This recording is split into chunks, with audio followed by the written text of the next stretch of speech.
Nazdar!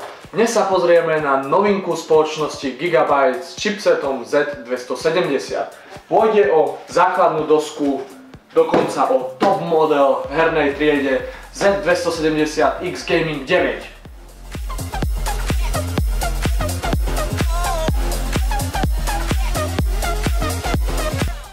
Už na prvý pohľad môžeme vidieť jednu veľkú zmenu. Áno, Aorus. Je to náhrada za hernú sériu G1 Gaming. Taktiež môžeme vidieť, že základná doska je balená v luxusnom balení s takouto rúčkou a takýmto otváracím krytom, kde môžeme vidieť samotnú základnú dosku a vlastnosti podsvietenia, ktoré sú fakt pestré. Môžeme z toho mať kolotoč alebo jednofarebné podsvietenie. O tom si povieme neskôr viac. Už na prednej strane môžeme vidieť niektoré z predností základnej dosky. Ako prvé RGB Fusion, je to nastavenie podsvietenia základnej dosky, kde si vieme nastavovať jednotlivé segmenty a samozrejme si vieme pripojiť aj externé LED pasiky. Potom, čo tu robí logo eKvater Blocks.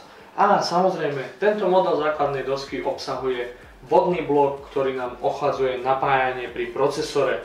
Čiže základná doska je fakt cool. Ďalej tu máme nejaké logá Audia, čiže vylepšené Audia, samozrejme logo virtuálnej reality a nesmú chýbať logá Intel, kde táto základná doska podporuje samozrejme procesory Skylake, ale predovšetkým nové procesory Kaby Lake.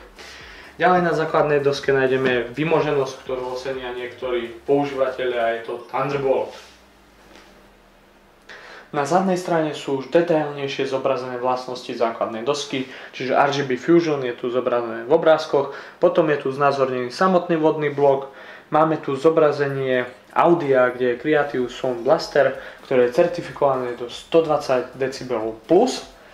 Ďalej tu máme zobrazenú samotnú základnú dosku a ďalšia novinka na týchto základných doskách je Smart Fan, kde máme kopec konektorov pre pripojenie ventilátorov a kopec konektorov, kde pripojíme teplotné čidlá, čiže ventilátory sa regulujú podľa teplôt v daných sekciách základnej dosky alebo v daných sekciách skrinky. Ďalej tu nájdeme killer lánka a samozrejme ten extrémny Thunderbolt s rýchlosťou 40 gigabitov za sekundu. Nahliadneme do krabice, pozrieme sa na obsah balenia.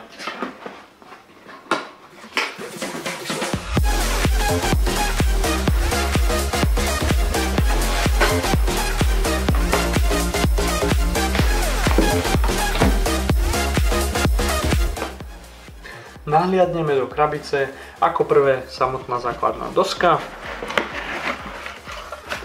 Môžeme vidieť, že je osadená v takej samostatnej krabici, ktorá je znútra vystúžená takou penou, aby nám základná doska nelietala a aby sa nepoškodila. A pod základnou doskou sa nachádza príslušenstvo, ktorého je požehnanie. Príslušenstva je v balení naozaj veľké množstvo.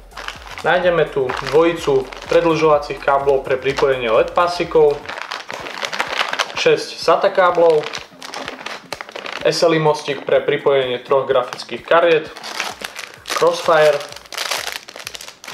SLI mostík pre pripojenie 4 grafických kariet, Wi-Fi anténu a krytku zadných portov, ktorá je dokonca podsvietená z RGB. Toto máme taký LED pásik. Ďalej tu nájdeme takúto tabličku na dvere, kde máme vstúpiť alebo nevyrušovať. A takúto luxusnejšiu krabičku, v ktorej nájdeme ďalšie príslušenstvo. Pozrieme sa dnu. Nájdeme tu dvojicu tepelných čidiel, ktoré môžeme umiestniť kdekoľvek v skrinke. Takýto dvojitý SLI mostík, teda to je ten rýchly SLI mostík pre 2 grafické karty. Dvojicu sťahovacích pásiek zo suchého zipsu s logom Aorus na sťahovanie káblov a podobne. Takúto záslepku, ktorá je ako nejaká poistka pre držanie káblov Wi-Fi antény, potom pomôcku na inštaláciu konektorov pre predný panel, start a reset tlačidla a lediek, manuál. Potom je tu náhradný plastový kryt tej RGB časti na základnej dosky, ktorá je podsvietená, čiže to s takýmito štruktúrami. Veľmi nevidíte, ale je to tam. Potom záslepky pre HDMI a DisplayPort na základnej doske, nálepku Aorus, DVD s driverami a utilitami, inštalačný manuál na inštaláciu procesora, ramiek, grafickej karty a podobne a nálepky na cable management. Môžeme vidieť základnú dosku v plnej svojej kráse. Na prvý pohľad vidíme nový dizajn základnej dosky, ktorý je ladený do bielej a čiernej farby. Taktiež môžeme vidieť tento vodný blok od EK Water Blocks, ktorý je taktiež s pasívnym chladičom, ktorý pokračuje tuto pod procesorom. Aby som začal od základných vlastností, základná doska je formátu eATX, čiže je väčšia ako klasická ATX základná doska. Máme tu pohľad na celú základnú dosku, tak sa pozrieme na najzaujímavejšie vlastnosti, ako je napríklad RGB Fusion, čiže podsvietenie základnej dosky. K dispozícii máme možnosť jednotlivého nastavenia 6 sekcií na základnej doske, pričom je podsvietená celá. Začneme zhora. Prvé podsvietenie je pri logu Aorus, ďalej podsvietenie okolo procesora, podsvietenie pamäti, potom je tu spolu s chipsetom podsvietenie takéhoto sklíčka, ktoré si vieme vymeniť alebo upraviť, ďalej podsvietenie slotov pre grafické karty a podsvietenie audia. Ďalej pre použitie externých LED pásikov na základnej doske nájdeme dva konektory. RGB Fusion ponúka omnoho viac funkcií ako Ambient LED. Máme tu 8 módov pre nastavenie podsvietenia.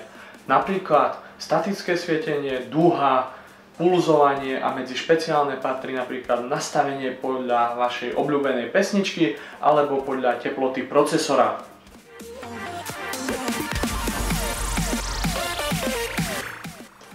Ďalšou špecialitou tejto základnej dosky je podpora vodného chladenia.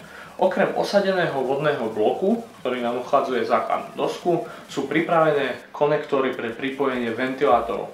Celkom je ich 8 a každý jeden z nich môžeme použiť pre pripojenie vodnej pumpy, kde sa taktiež nešetrilo na výkone. Môžeme použiť ventilátory alebo pumpy do 12 V a 2 A. Počas prevádzky si môžeme kontrolovať taktiež teploty v jednotlivých častiach základnej dosky. Je osadených 7 teplotných čidiel, pričom máme ďalšie 2 konektory pre pripojenie externých teplotných čidiel, ktoré môžeme umiestniť kdekoľvek v skrinke. Ostaneme pri vodnom chladení, prečo vlastne bol použitý tento vodný blok. Doska má samozrejme mohutné napájanie, bolo použitých až 22 fáz, čiže budeme môcť aj pekne taktovať. Prejdeme si konektory na základnej doske, začneme v hornej časti, máme tu 5 konektorov pre ventilátory, tu je 1, tu sú 2 a ďalšie 2. Potom tu máme post display a tlačidlá Start, Echo, OC, Reset a CMOS. Prejdeme ďalej, môžeme vidieť 4 sloty pre pamäte RAM DDR4, môžeme osadiť 64 GB pamäte do extrémnej frekvencie 4000 MHz. Ďalej tu môžeme vidieť dvojicu konektorov USB 3 pre predný panel. V spodnej časti môžeme vidieť, že základná doska podporuje zapojenie 4 grafických kariet, kde máme takéto posilnené oplechované sloty. Ďalej tu môžeme vidieť vylepšené audio Creative Sound Blaster ZXRI. Pre pripojenie úložiska tu máme dvojicu M2 slotov s rýchlosťou 32 Gb za sekundu, pričom ten vrchný môžeme použiť do dĺžky 110 mm a ten spodný do dĺžky 80 mm. Pre pripojenie ďalšieho úložiska tu nájdeme dvojicu konektorov U2 s rýchlosťou 32 Gb za sekundu, ďalej 8 konektorov SATA, kde môžeme použiť aj trojicu SATA Express. Prejdeme úplne na spodnú časť základnej dosky, kde nájdeme trojicu konektorov pre pripojenie ventilátorov, dvojicu switchov pre BIOS, kde jeden je SV. S týmto si vyberáme, či chceme používať 2 BIOSy alebo jeden BIOS a potom BIOS switch, kde už prepíname medzi prvým a druhým BIOSom. Ďalej tu nájdeme 2 switche CAP, ktoré sú pre audio a taktiež dvojicu konektorov pre pripojenie externých LED pásikov.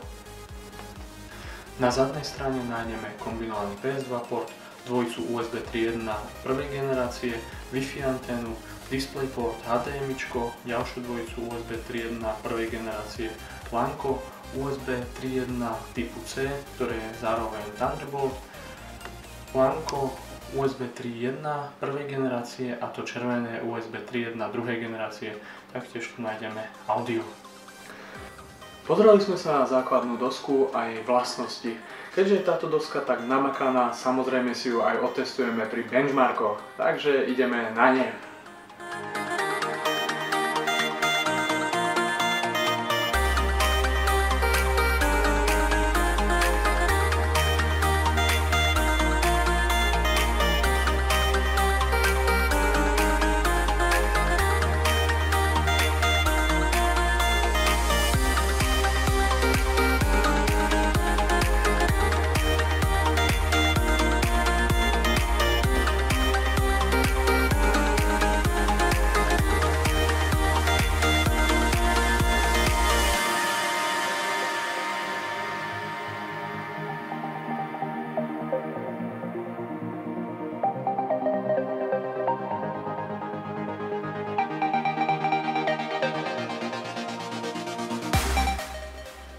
Ak sa vám toto video páčilo, hoďte like, ak vás niečo zaujíma, dole komentujte a ak sa vám páči takáto tvorba, podporte ma odberom. Díky a čaute!